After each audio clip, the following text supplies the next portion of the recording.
Welcome to another live. We've got a pod mic right here up front here. You guys should have audio. It's looking pretty good. Let me know in the chat if you can hear me okay. Hopefully my Skycam is going to work. It's been giving me a little trouble during this launch, but sorry about having another live tonight, or maybe you're excited about it, but I woke up this morning and realized that I did not cover these two mics, and I want to do that tonight. And I may just throw in a condenser microphone tonight as well. We'll have to see. But first of all, another sip of coffee. Calm down just a little bit because I was dealing with my Skycams, and I have two of those now. And I need one of them to show different parts of my desk. So let me just look here in the chat and see who's here. Let's put chat up here. And, well, we probably should start with this just to, oh, that's not what I want. What happened here? Try that again. Chat on the air. Let's tap this sucker again. And, okay, so is chat going to work now or not? Yes. There we go. So it is Wednesday. I do know that. It's not a Tuesday. It is 4 o'clock in Washington, where I live. And I want to welcome you guys from all over. And I'm sure other people will watch this later if you don't jump in live. I don't want to encroach on anybody's Wednesday night live streams. So we're only be about an hour. We're really here tonight to finish what I said I was going to do, and that was to cover the Rode mic with effects in the Rodecaster Pro version 2 and without, and the SM7B with or without, so you guys can hear the difference. And I've been A/B testing them. I went into the Rodecaster Pro version 2 and set the effects exactly the same. So I think I have everything identical. So we'll get to that here in just a moment, but that's where we're going. That's the main thing. So 2 microphone comparison, and then I may throw in a third just as a bonus because I forgot to do this last night. So again, my apologies. I did have a still image saying that we would do a comparison of this versus this. And then last night I saw the time, 2 hours had gotten by, and I ended the live stream only to wake up this morning and think, oops, isn't it interesting how your brain works? The first thing as I was waking up, I realized that I did not cover one of the things I said I'd cover last night. So it motivated me to spend another pretty much a day. I did an intro video inviting people tonight. I did it from the new camera location that Tony said he likes. So that video's up there. It's 2 minutes just inviting people to this video tonight. So we have 2 live streams as far as a deep dive into the Rodecaster Pro version 2. We have last night's over 2 hours stream, counting the intro and outro reels, which are like, again, seven minutes. The outro is like 3 minutes, I think, the length of the song. And then tonight's live stream, which we're going to be off the air at 5 o'clock tonight, I promise. So we're going to do that. So we're going to get going here. But let's say hi to the people in the chat. So let's get that off the air. Chat should be on. And let's just say hi to David. Thank you for joining me. I'm glad you're looking forward to this. Glad Tony thinks this is cool. Thank you, Hank, from coming in from Bluffton, South Carolina. And my fave tech, happy hip day, hump day. He corrects himself. And the audio and video is okay. So I am recording in the Rodecaster Pro. I'll show you guys that here in a minute. So it is recording because we're going to take the audio from tonight, and I'm going to take tonight's video. I'm going to condense it down to just the A/B with effects, without effects, and maybe the third microphone. And then what I'm going to do is I'm going to start it with the audio that you're hearing right now. And then I'm going to edit it to only have Rodecaster Pro audio. And then I'm going to go back to the normal audio and let you hear it like it is normal. Now, why am I doing that? Well, now that we have Hank on the screen here, let's answer that question. I'm doing that because all of my live streams and most all of my videos here in the studio, I'm going from my Rodecaster Pro into the AGTEM Mini Extreme ISO, and I'm using the mic input number 1, and that has its own preamp on it. And that, as we've talked about before, changes the audio. Anytime you have something in line, so regardless of what it is, like if you're in a high-end recording studio or a radio broadcast studio, you probably have a microphone like the SM7B or electric voice, E20, whatever they have, but that usually goes from the microphone. This is a dynamic microphone, which means it does not need phantom power, or they might use a condenser. There's even some nice Neumann broadcast mics designed specifically for broadcast. And there's a lot of things that they do with broadcast mics to make them more specific to broadcast. You might have other people in the studio waiting to go on the air. So really, you want to try to get as much of the audio controlled as you possibly can, but usually that's going to go into an effects processor. So you'd have an equalizer, you might have a compressor, you might have a limiter, you may even have a channel strip, which they'd call it, that has a de-esser, and all of that, all in a channel strip. So you go from the microphone through the cord. You might do a cloud lifter, which is just adds extra gain to this microphone because this microphone has a real low gain level. And it's weird that these are not powered microphones, but remember, you are sending power to them when you plug them in to whatever you're plugging them into. So it's basically kind of like line power. But that if you have a condenser microphone, specifically, those capsules need more power, and we call that phantom power, 48 volts, and that is turned on and off in most mixing consoles. So from my Rodecaster Pro, I'm going into the AGTEM, and the AGTEM has preamps in it, and you change it from mic line or from mic level to input level.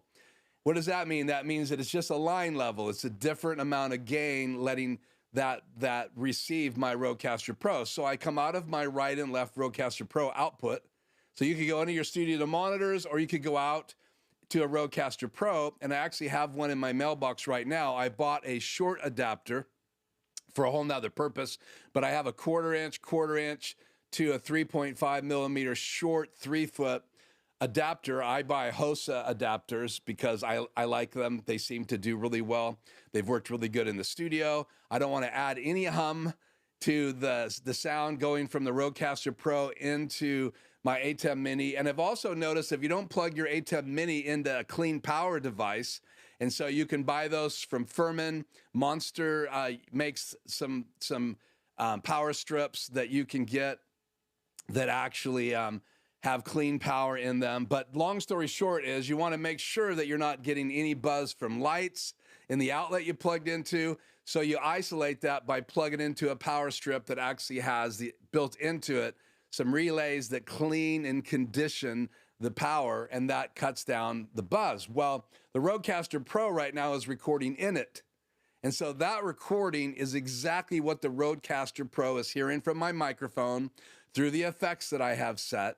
And so as I turn the effects on and off tonight on this mic and this mic, the Rodecaster Pro II recording is going to be really true, except for you put it up on YouTube, and YouTube has its own compression ratio, how loud it wants the audio. So before that video is done processing, you hear whatever I sent to YouTube live right now, so it's not happening now. But when this video is available for someone to listen to later, I guarantee you that there's some compression and some limiting and some boosting going on in YouTube. In fact, if you really upload your videos correctly, there's a certain level that you want to upload them to YouTube when you render your videos so that you get the least amount of compression on YouTube when they compress it. So that's true if you send a video into your Google Drive. It's true if you send it to Facebook. If it's true wherever you send it. And some places actually change the resolution of your video. So knowing that I'm going from this microphone into my Rodecaster Pro over into my AGTEM Mini Extreme ISO is really important for us to talk about tonight, because that's 3 types of audio you're getting. You're getting YouTube's audio, whatever they've done to it. You're getting the AGTEM Extreme ISO audio because I'm going directly into the mic input. I'll show you those audio levels here before we're done tonight. And then I'm going from this microphone to the Rodecaster Pro over into the AGTEM Extreme ISO. And all of those have what we call gain staging.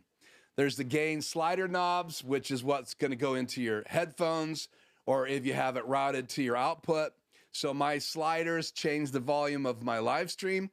The preamps coming in from the microphone change the line level of this mic so I can bring it up and down. That's stage one. And then as you go through effects, an EQ, you can boost gain. A compressor compresses the audio, so it brings the lower parts up and the higher parts down. A limiter does the same thing. It's just way more compression, so it's designed to push the audio down so it doesn't peak over a level. And that compresses the audio and changes the volume level. So they also have gain levels there to bring the gain up. So as you study audio, and if you are going to live stream, and if you're going to have a recording studio, and you're going to invite people in, having a basic knowledge of these things is really important. And we really are talking about audio tonight. We are live streaming. This channel's about live streaming tech, but audio is very much a part of live streaming. So the lights I have on make a difference. So lighting is important. My camera is set to auto ISO, so you saw it get overexposed and then exposed.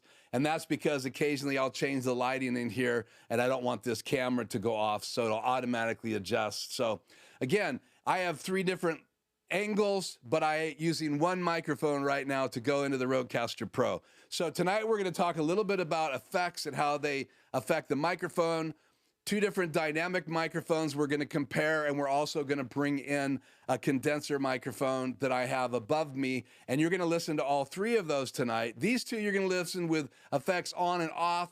I'm going to display the big bottom feature that's available in the Rodecaster Pro, the Aural Exciter, which I don't normally use in my studio when I'm live, but we will turn that on tonight and make some adjustments so you can hear how it colors the audio and what it's designed to do.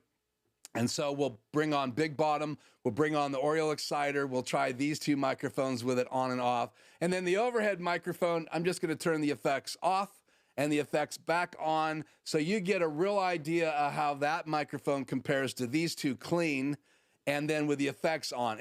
And once you start adding effects, you may EQ your voice differently than I EQ my voice. This microphone might need a different EQ than this microphone, but for tonight's test case, I'm having everything as even as I possibly can. So if I had one channel set up and took this microphone off and put this microphone on, I'm trying to keep the settings as close as they possibly can. And you're hearing what happens as my Rodecaster Pro goes through to my AGTEM Extreme ISO out to YouTube after it's compressed and sent to YouTube, and it's all happening right now. It's encoding the video from my camera, it's taking the audio, and you're hearing it right now all around the world, and that's the crazy cool thing about what you can do with live streaming. So lighting's important, cameras are important, and microphone's important, and then obviously the way you frame your shot and your background, the depth of field, all of that's important too. And we are going to talk more about all of these aspects this year on this channel. So I'm just going to give you a heads up. That's the direction we're going, because I talk a lot about mix effects. I talk a lot about the AGTEMs, my HyperDecks. Now we're touching on the Rodecaster Pro, which is my particular audio interface. I've touched on the DJI mics. I don't have on tonight, but I do have that around here somewhere. We looked last night at the different Rodecaster Pros that I have. I have 2 Rodecaster Pro version 2s. One's on the table behind me, lit up. I have my Rodecaster Old Pro right here in the case. And we looked at that. We compared the size. So this one's plugged in, just not lit up, or just lit up so you can see it. And then I have the one on my desk. And the one on my desk is the one that's recording. And that's the one that we're going to play with tonight. Now, we're not going to go into the menu and all that stuff in depth tonight, other than the effects page, because again, I am recording and I am going to use that recording in the video that I will be uploading later, either tonight or tomorrow. So again, it's going to look like this video, but be way shorter, only covering my intro, which I'm going to do with you guys tonight live. and my outro, which I'm going to do with you guys live for that little short video, and that will be uploaded.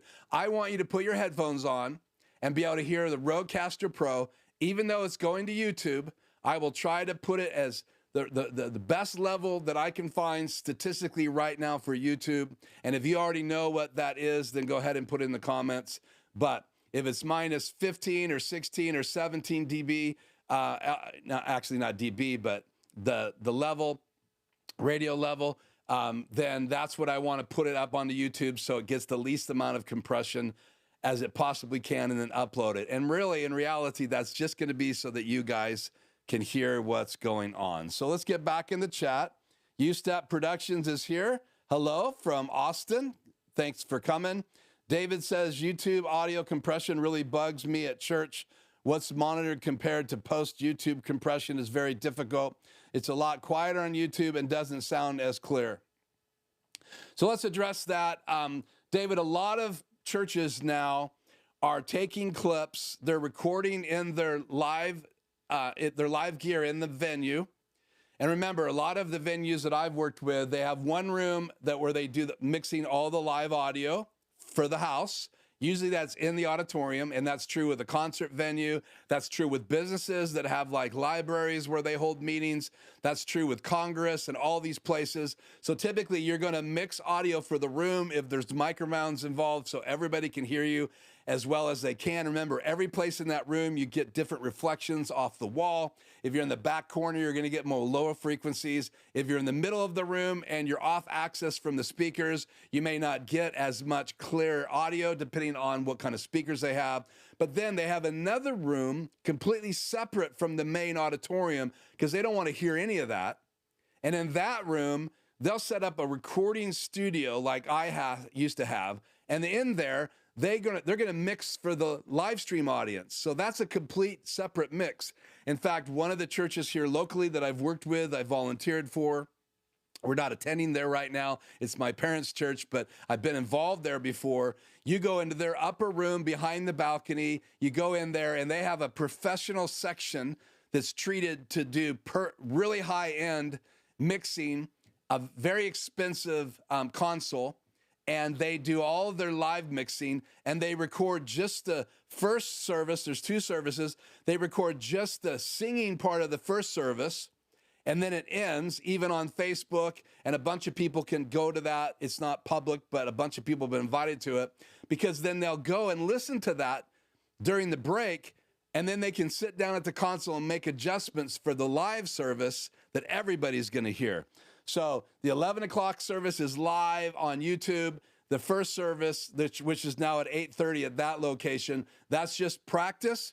That's practice for the cameramen. They practice. They work on their shots to get ready for the second service. The audio engineer upstairs is mixing for the live stream audience.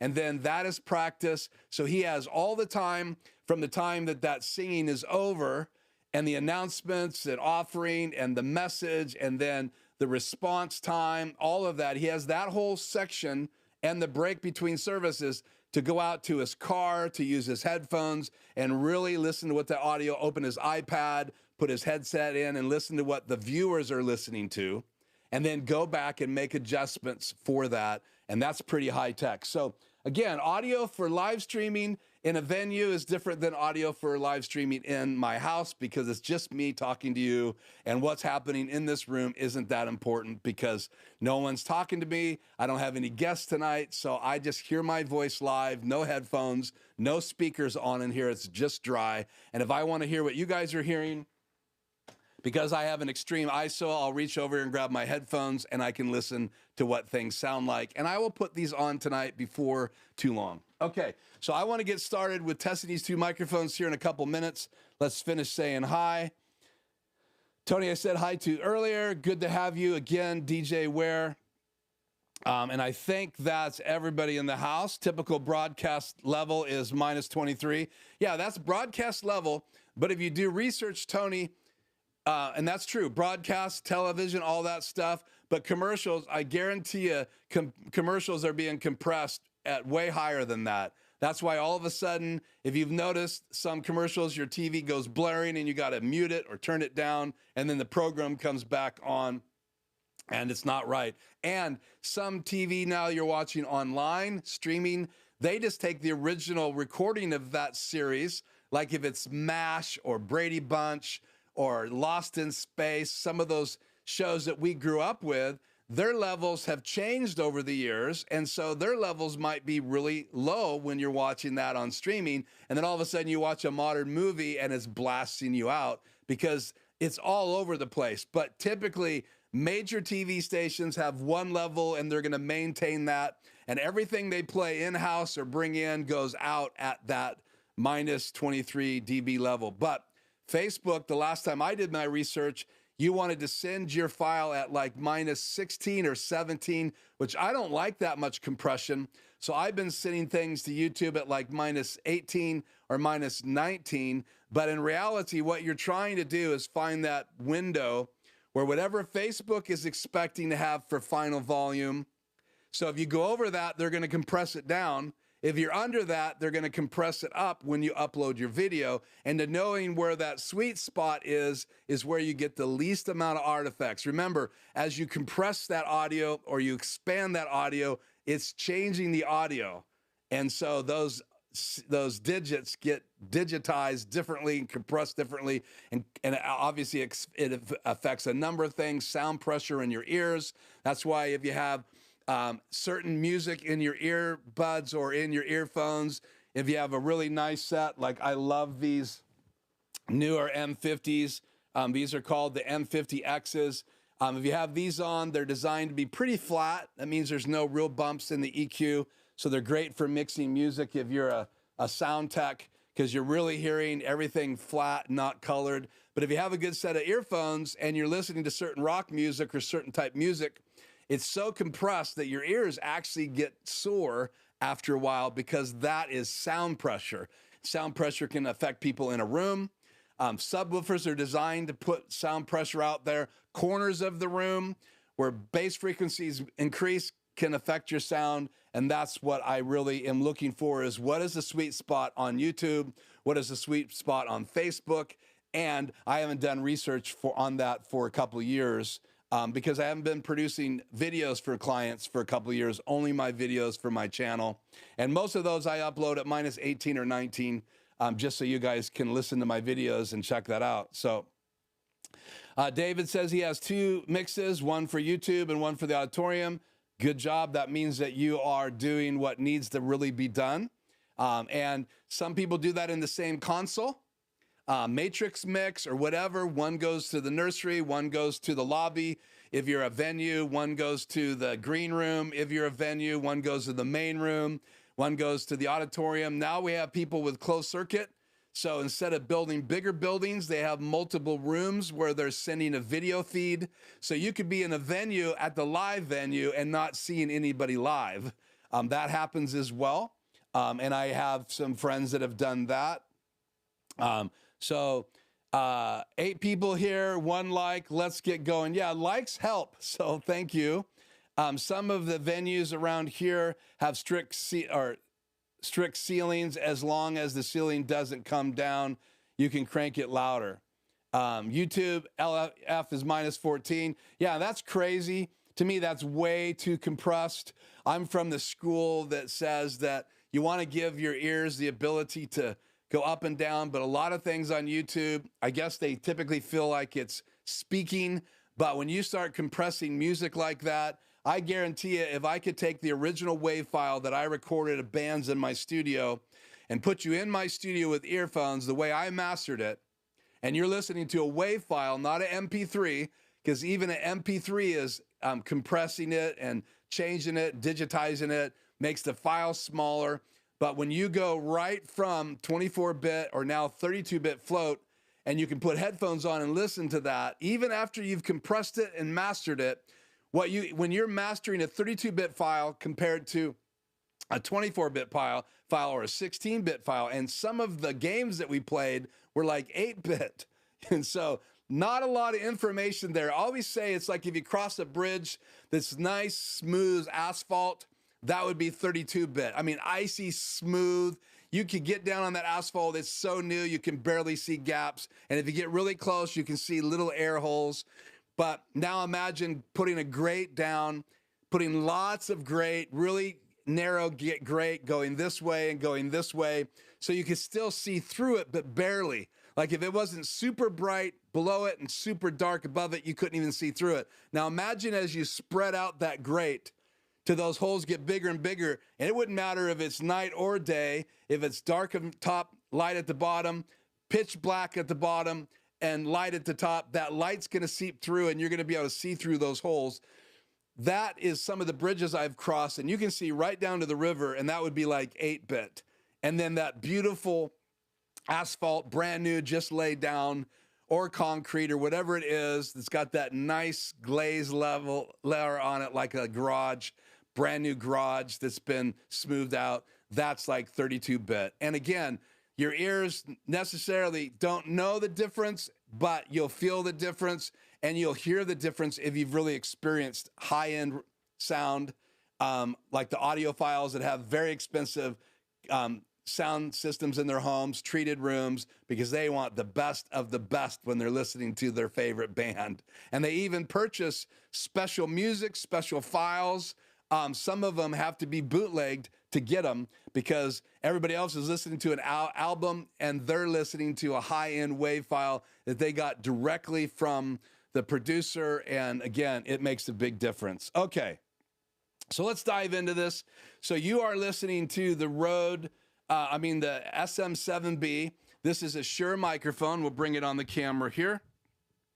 It's a Shure microphone. It's very popular. You see it in a lot of talk shows now that are recorded for live audiences, podcasting. The SM7B may be the top sold microphone for high-end podcasts. You'll see them on a boom arm like this. This is the Rode boom arm PSA 1 version. They have a new one that's got cloth covers to cover the strings, but they're also got big Rode labels on it. You can see my Rode zip ties, or whatever you want to call them, Velcro ties right here. And that's the only Rode tag on this. And that's why I haven't updated. I do not want to have to black out the new Rode boom. And this is getting wore out.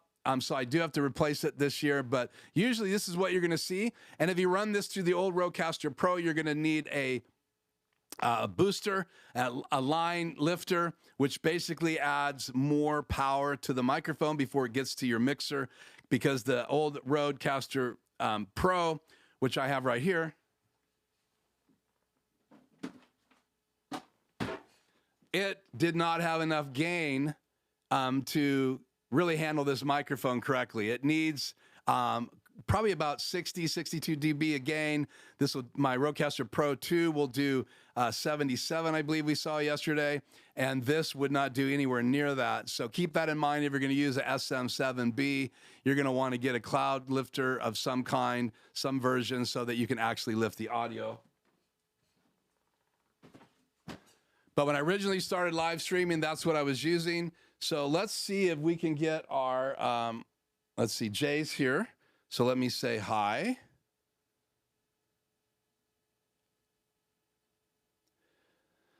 So TV is minus 24. Okay, so it's gone down a little bit. How long has it been, Jay, minus 24? Because I thought it was minus 23 when I was in broadcasting, and I did a small broadcasting stint in my career when I was younger. When I moved here from Denver, Colorado, back here from Denver, Colorado, I took a job in a local Christian broadcasting station. I knew the guy who managed it. We'd been connected before, never even thought about it ever being in broadcasting, but I did from 7 o'clock in the evening until 11:30, and I did editing on old tape machines, and I handled all of the in-studio commercials that would play during the breaks, and then I would monitor the stream and the satellite feed and make sure everything was going from our feed, which was from the main network. I believe at the time it was TBN, and a Trinity Broadcast Network, and my job was to broadcast that, and I actually had a license. So that's right. I said minus 23, off by 1, 2009. So again, sound is very important, so we're spending some time on it tonight. And your preference might be different than my preference. So right now, this SM7B, and let me fix this. So we're going to turn chat off the air. So if you have any questions, hold on to them. Okay. Now let's open me and my laptop here. What do I want to show here? I'll just show my channel. And then we're going to change what's in that box. If I can find a mouse here. That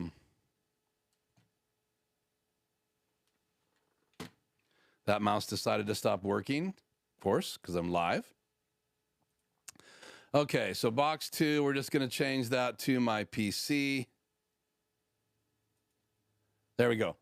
So you can see the level on my microphone right now, and that is the regular broadcast meters. You can see the pads on one side, the smart pads.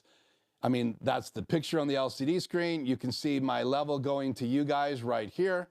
And this is my level on the slider. This does affect the line level going out, and I am recording right now in the Rodecaster Pro.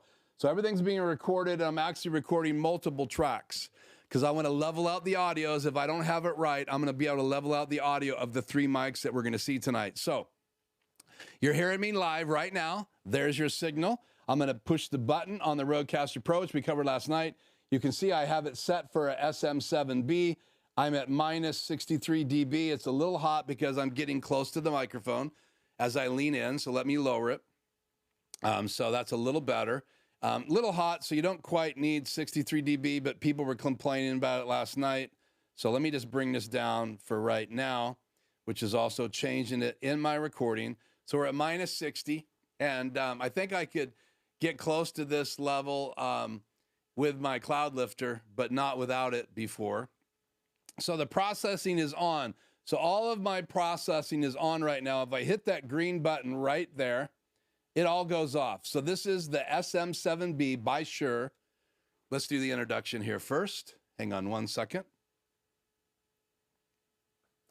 So we're going to test the microphones now. So everything you're going to hear from this moment on the SM7B is going to be me changing the processing on and off and comparing the SM7B and the Shure Podmic with real Rodecaster Pro II sound on this video. So I hope you guys enjoy this. And I'll also use the same AGTEM Mini Extreme ISO sound at the end as I'm doing right now. But what you're going to hear going forward is all the sound directly from the Rodecaster Pro and not from my Extreme ISO from the live stream last night. Okay, so now what I'm going to do is I'm going to show you guys again that you have 60 dB gain on the SM7B. I've got the Podmic here, but it's muted. This one's ready to go. So I want to just show you guys that I can turn the effects off. So here's the SM7B dry. And again, remember, I have some gain set to boost it in compression, all that. So the volume of this microphone may go up or down because once I turn processing off, all of that is a part of the line of adjustments that goes from the preamp coming into my Rodecaster Pro II to the preamp going out into my AGTEM Extreme ISO. But you guys tonight are only hearing what's going into the Rodecaster Pro unless you're in the live stream, and then you're hearing it colored by the AGTEM Extreme ISO. So I'm going to turn it off. So this is the SM7B without any processing in the Rodecaster Pro version 2. So we don't have any of the effects inside the Rodecaster Pro on right now because I've turned them all off. Now I do have some settings in the AGTEM Extreme ISO from my live stream. That's why it's going to be so important for you to listen to the other version that will be on my channel that doesn't have any of the Blackmagic Design AGTEM Extreme ISO preamps or any of the color that happens inside that device. So again, SM7B without any effects. And now I'll turn this back on, the SM7B with the effects turned on. So now I'm going to mute it. So let's change camera angle so you guys can see me do that. So now I'm going to mute it, and I'm going to unmute channel 2, which is this Podmic right here. So we'll push this out of the way.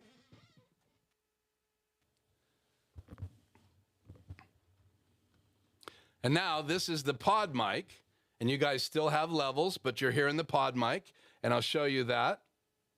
So you can see channel 2 is unmuted, and it's giving us a signal.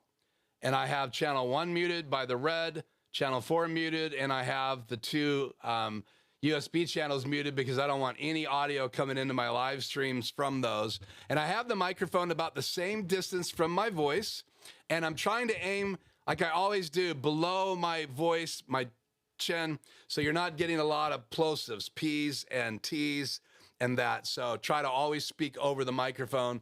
But you can see the levels are pretty similar. So this does have the effects on. I'll go ahead and show you that. Effects are on. It is green. And again, so we'll go back to the home screen, and I just want you to see that it is on. The other mics are muted. So we'll go back to it, and now I'm going to show you what this sounds like with all the processing inside the Rodecaster Pro off. So this is what the Rode Podmic sounds like, right?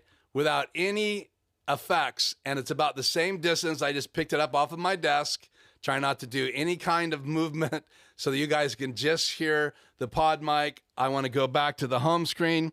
I want to look at my levels. It's a little hot, so I'm going to keep it back a little bit. I'm sure you guys are saying stuff in the text. Actually, I like the sound of the Podmic better than the SM7B, Tony says. I got to run. Okay, see you later, Jay. So again, this is the Podmic without any effects, and this is the Podmic with the effects on. So again, now you are hearing the Podmic with the effects turned on. I have big bottom on. I have all of the, you can't separate the big bottom now from the Aural Exciter. I don't like that. You can change the adjustments, but you can't separate them. I did like the fact on the Rodecaster Pro version 1, they were 2 separate effects that you could turn them on and off separately. Now they're on the same page, and you turn them on and off together. So in order to not have the Aural Exciter on my voice, I literally have to crank all the settings completely down, so it's not affecting any frequencies and it's not creating any effect at all. I hope that Rode will change that. Rode, if you're listening, please change that one feature. Okay, so you have heard the Podmic with effects on and off. You have heard the SM7B, which is on now, with the effects on and off. Now, let's bring in the Rode NTG3. And before we dive in and show you the effects settings and what I have on these 2 mics, we're going to just bring in the exact same settings on the NTG shotgun microphone. The difference is, I'll show you, it's still muted, but let's go back to the home screen. And let's, I have it set for channel 3 tonight, the fader 3. So we're going to click on that. It is a condenser microphone, so I have it set to condenser, and I have phantom power on. As you can see, my Podmic does not have phantom power on. It's not on. And my SM7B does not have phantom power on, but I do. Now, you're not listening to the NTG3 yet. So we're going to go ahead and mute channel 2, or channel 1, excuse me.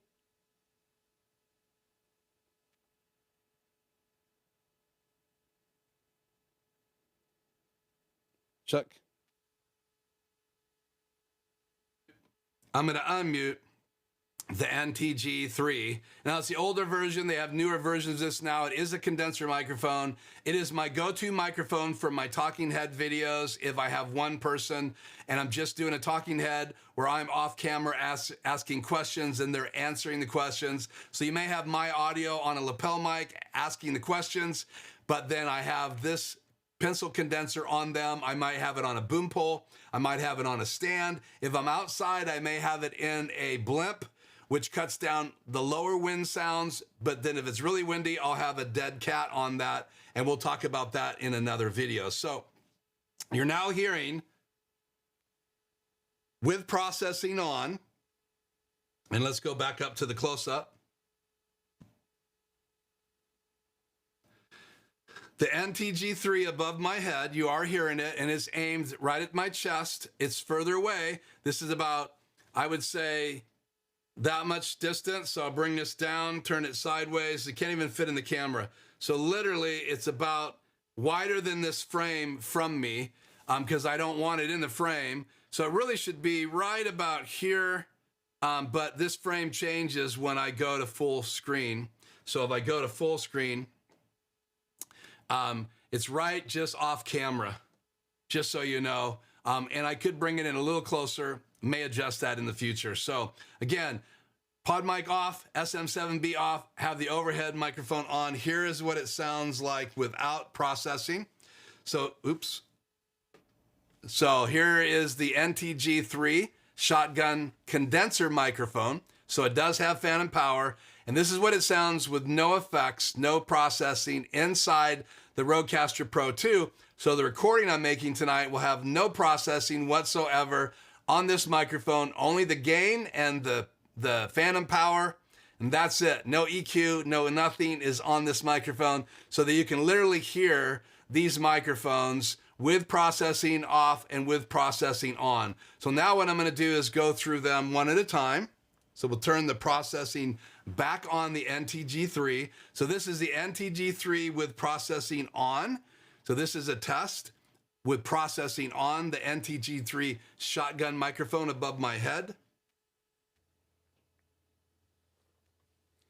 This is the Podmic. Again, let me get in the right distance from it with processing on, and it is now processed. So this is what it sounds like with the effects turned on.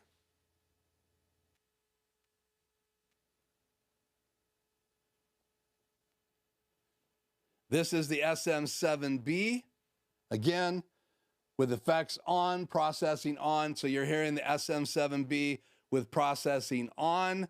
And now we're gonna go through all three microphones, the opposite direction, SMB, Podmic, and then NTG with processing off. This is the SM7B with processing off. So this is what it sounds like with no processing.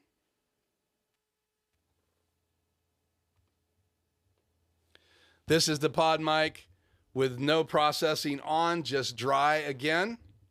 No processing. This is what it sounds like with no sound being processed in the Rodecaster Pro version 2.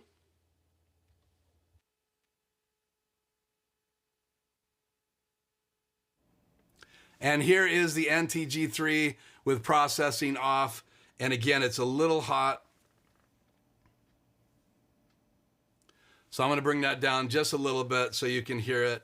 And if it was any closer to my voice, it would be even more processing. So that's all three microphones without processing, and that's all three microphones with processing.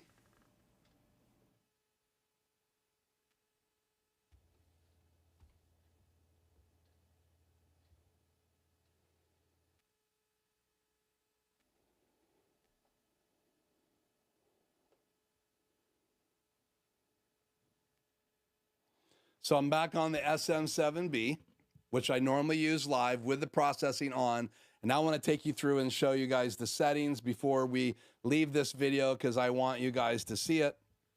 So I'm going to go in here, and now with processing on, you can go to presets, and that's just generic presets where they choose all of this for you, or advanced. So I'm in the advanced screen.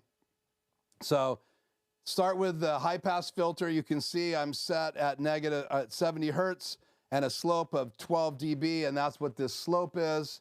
So that's true. And now I'm going to go through the microphone. So there's the one up there.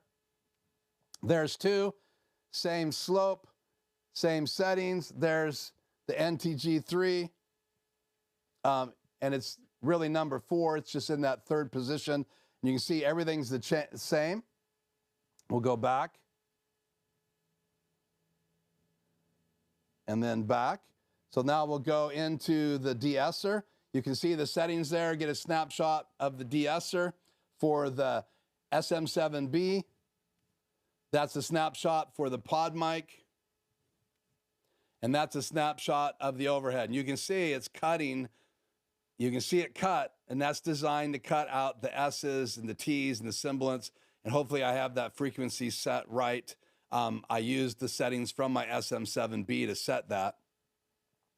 So we'll go back to the SM7B. We're going to go over from de-esser to the noise gate, and there's the noise gate settings for the SM7B.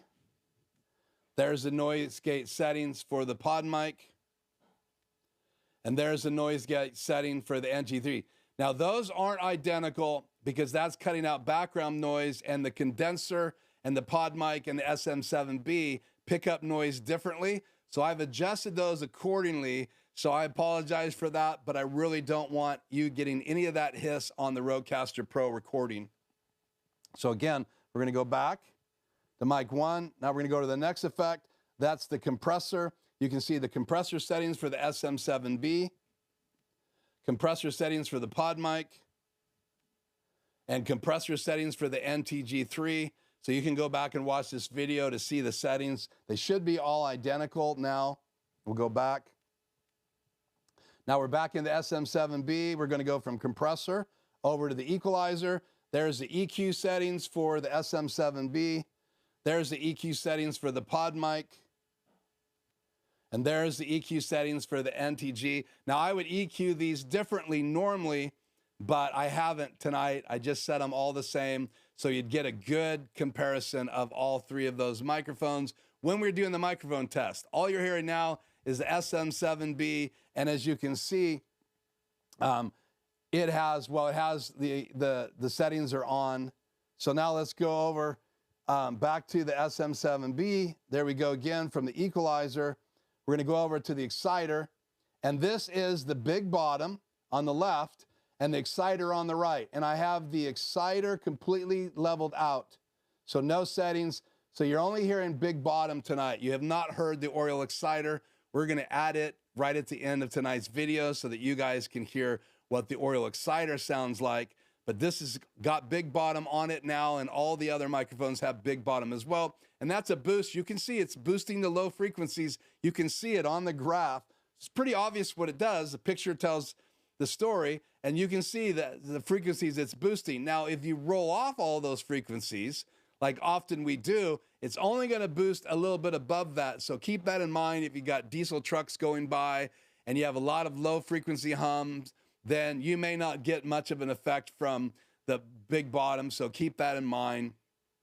Really, you need to know what you're cutting out. So that's channel 1, same settings for my Podmic. So SM7B is the same as the Podmic now on the screen. And this is the NTG3. All of them have big bottom on, that none of them have Aural Exciter on. So now we're going to go back to the SM7B. From Exciter, we're going to go over now to panning, and panning is set all the same for all of these. It doesn't come into play. So now we'll go back to channel 1, and then this is the high pass filter and the slope again.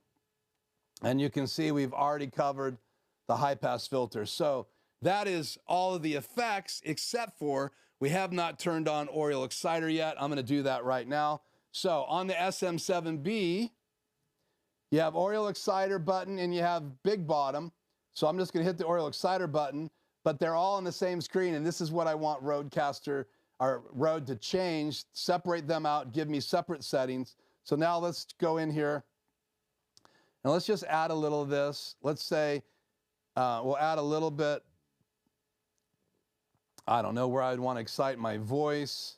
Probably somewhere down here. And then let's add some harmonics.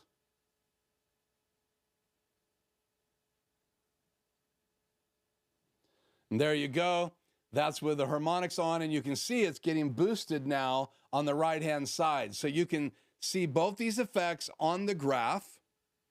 And so you can see where you're exciting it. So you can decide if you like the sound of me exciting and adding some harmonics. And if you don't know what harmonics are, it's just like harmonies.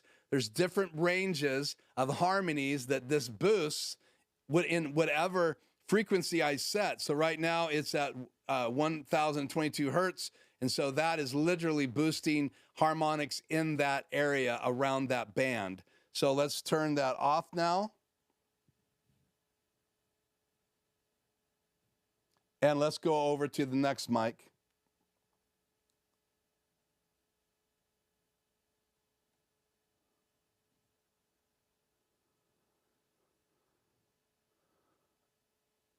We'll boost it about the same place.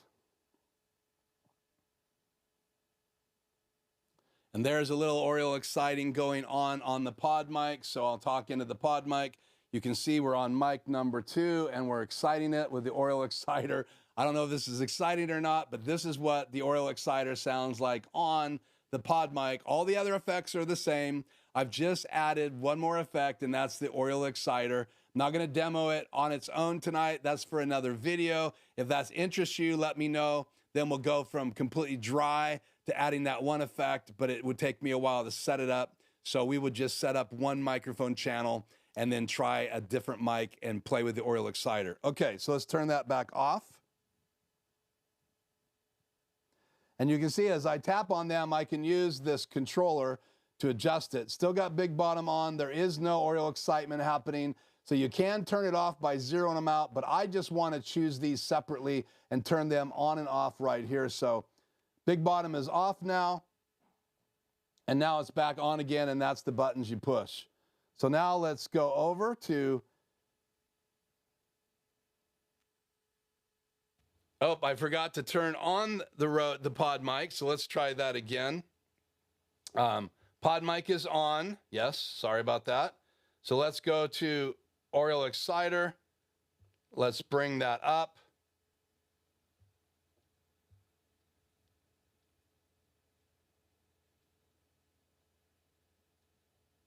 So this is the Podmic with the excitement on, and you can actually hear it. Sorry about that. You're only listening to the SM7B. Now you're listening to the Podmic with the Aural Exciter on. And this is what it sounds like with the Aural Exciter on.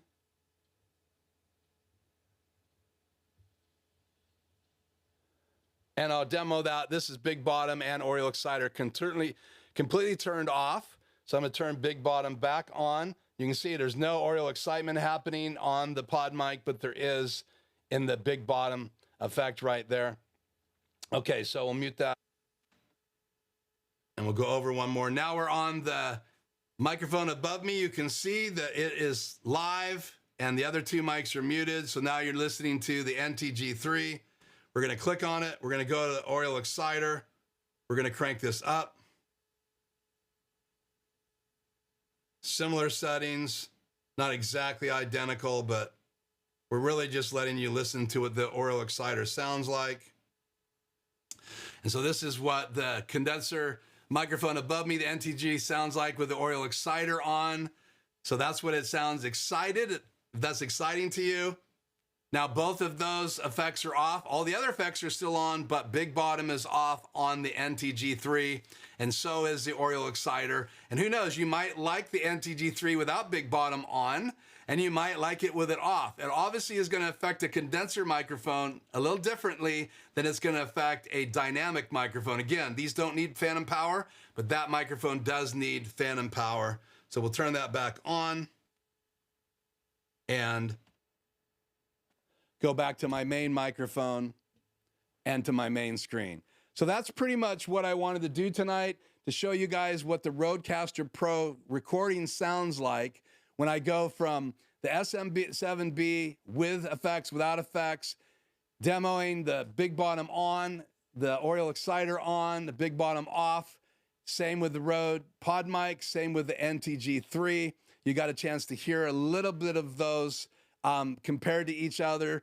And so I hope that this recording and this video that I'm uploading separate from my live will help you hear with your headphones or whatever you have to listen to quality audio with. You can now hear this audio from the recording in this uploaded video differently than we could hear it in the live video of the same, because I don't use the AGTEM Extreme ISO when I add this sound from the Rodecaster Pro II. So just to clarify, I've been recording the Rodecaster Pro II while I'm live on Wednesday night, February 21st at 4 p.m.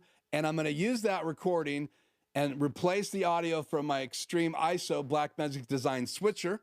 So I get rid of all of that coloring. And just in the section where I'm showing you the microphones. So you'll be hearing the AGTEM Extreme ISO right now.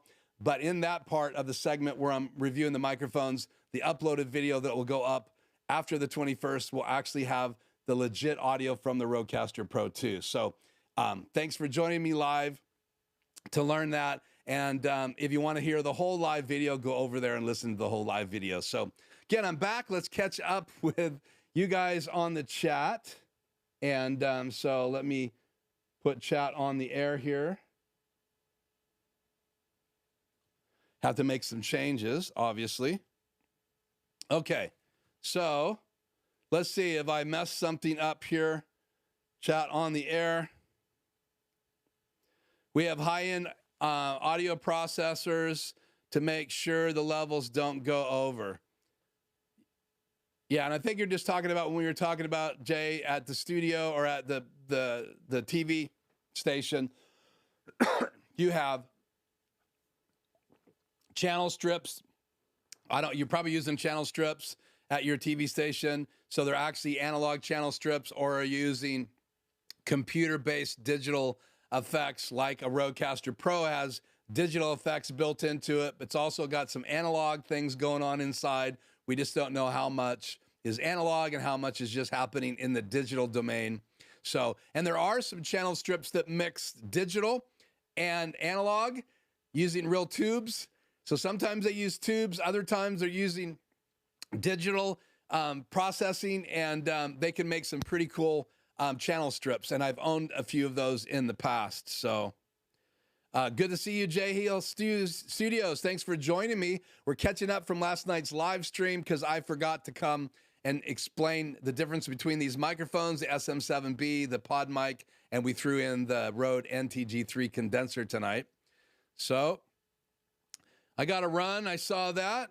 Actually, I like the sound of the Podmic. We talked about that earlier, and better than the SM7B. So if you do, Tony, the Podmic is only 99 bucks. This is $399, I believe, retail right now. And the newer SM7B is more expensive, so check that out. And the newer Podmic with USB, so it has XLR and USB, so you can use it directly with your computer. That one's $200. This one's $99, and you can buy 4 Podmics for 400 bucks for your podcast. And they're great mics, and they're great mics to have in the studio, and it looks great on a boom arm. So it is a great mic choice. Yeah, I'm live for sure, Joe. And it's because I didn't complete last night's live stream. I forgot to compare these mics. So the Aural Exciter is exciting. So yeah. Well, guys, it is almost time to let you go. The goal tonight was to get you caught up with what I intended to do all along. And so it's taken 3 hours to do it. I'm going to put timestamps in last night's video. I'm going to put timestamps in tonight's video. One little hiccup, which I will take out of my uploaded video, which I will work on tonight and tomorrow. Now I have a little edit there because I didn't realize I wasn't unmuting those microphones as I was demoing the Aural Exciter, and now I have. So make sure you come back and watch the video that I'm going to upload tomorrow. And I'm not just advertising. I would love to have you hit the like button if you hadn't. Maybe, Tony, you can give us an update on how many likes I have. And subscribe if you haven't subscribed, if you're watching this live or watching it later. If you are on live tonight and you haven't said hi in the chat, please say hi in the chat. I want other people to see you there. Go check out your channel. If you are a live streamer or a YouTuber, I would love to have everybody else go and subscribe to your channel. This is a community. I want to support it. So if we are all gathering in a room and I was running an event, I would guarantee you that I would make sure that everybody got to meet everybody I possibly could in the room. And I do a quarterly Zoom call that's not live, but we're all together in a Zoom specifically because I believe in having the people on YouTube with me live, meeting each other and seeing each other face to face. And we can do that in Zoom. And I'm not going to put it on the live stream or on my channel because it's just a chance for us to gather. So thank you so much for hitting like. Thank you so much for subscribing. And if you're watching these videos delayed, I appreciate you joining me here on the channel. We're going to talk more audio in 2024, so be prepared. I'm also going to bring the studio live console back into the studio in the very near future, I'm still going to study it. I have the whole month of March planned on focusing in on live sound, dialing in that board even more. But I'm working on some other projects in February here in the studio. So I love the RE320. Yeah, I almost bought one of those, Tony. It's a great mic. A lot of people are using that on the radio. So if you want to check out the RE320, go check it out. There's some really cool radio microphones that I think would sound amazing if you were using them in your live stream. Plus, they look cool. So some of them need a pop filter. There's a little pad built into the Podmic, but if you're going to put it directly on your lips, you're going to get some plosives. That's the P's and the T's, and that's because it's extra wind when you're making those sounds, unless you're a ventriloquist, and then you don't say P, which is a whole nother story. So, but I am a ventriloquist, so I know all about that. So you don't get plosives if you're a ventriloquist when you say P, because you're not saying P. But I won't say any more on that. So there is a little foam in here. I don't know if it's better or worse in the new Podmic because I don't own one. I do plan on getting a Podmic USB eventually for the studio, and I do plan on picking up the new SM7B and comparing them. Again, none of these videos are sponsored, and no one's sending me free stuff at this point except for Joe, who isn't the sponsor tonight, but Joe has, and Tony have sent me things in the mail as friends and vice versa for me and Tony. So that's always cool to experience. And I guess I need to send something special to Joe. So to say another thank you. So I'm using 3 Joe monitors in the studio right now. Monitor 1.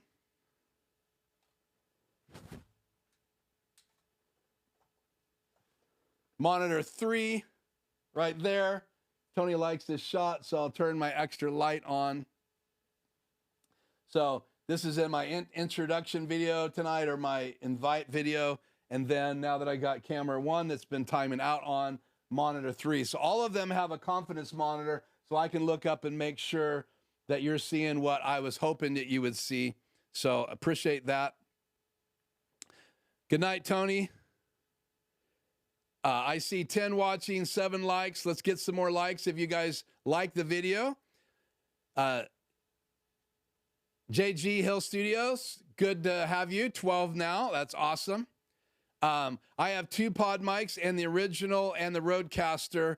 Am totally satisfied, Hank. So Hank has the original Rodecaster, and that's really cool that you have that. Joe Monitor sounds like Joe Mama. Joe Monitor. Sounds like Joe Monitor. Okay, well, it's over. We're over. I wanted to get off the air here tonight at 5 o'clock. So I'm going to say goodnight. Thank you so much for tuning in this live stream. Again, hit subscribe, hit the like button. Make sure that you check out the video I'm going to upload. It's going to sound very similar as far as content, but the audio is going to sound differently than this video, because there will be, during the demo of the microphones, there will be no AGTEM Extreme artifacts. It will only be Rodecaster Pro audio. And I'm going to hit the record button here in a minute, and I'm going to turn ISO recording off here in a minute as well after the outro video rolls. I got to put that up there. Thank you, Joe. Your streams are gift enough. Okay, that's cute. I have a Rodecaster 1, but I enjoy this lesson. Yeah, so hopefully this will help you decide if you want to get a Rodecaster Pro II. I am going to do a comparison video very soon. It'll be an uploaded video because I want to talk about the pros and cons between the two. I don't want it to be a live video. I want it to be an upload video. It will be less than 5 minutes long, but I'll have both of them on my desk and I'll be comparing them. I've done videos before on the channel, believe live, but this will be an uploaded video. Is Zoom on Wednesdays? No, I usually do that Zoom gathering once a quarter. I do a shorter live stream, usually about an hour.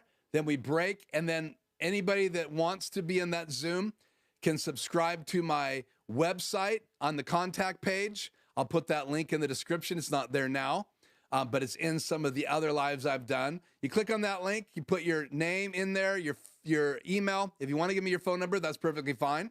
That way you could back channel me. I have some people who will text me and tell me that my mic is muted, but I rarely check out my phone and I have it on silent. I only use it to make sure YouTube is working. make sure it hasn't gone out. That's what it's there for, and I rarely look at it. So thank you guys so much for joining me tonight.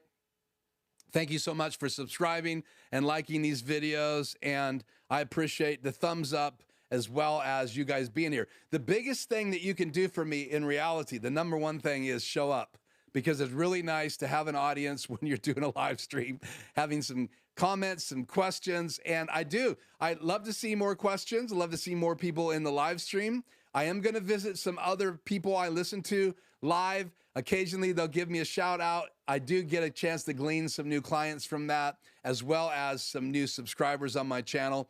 And if you're interested in getting help, I do a free 1 hour consult, and you can do the same thing on my channel on that contact page and say, Keith, I want a free consult. I need some help with my live stream. And then in that 1 hour free consult, if you want more help, I explain my programs. They're not expensive.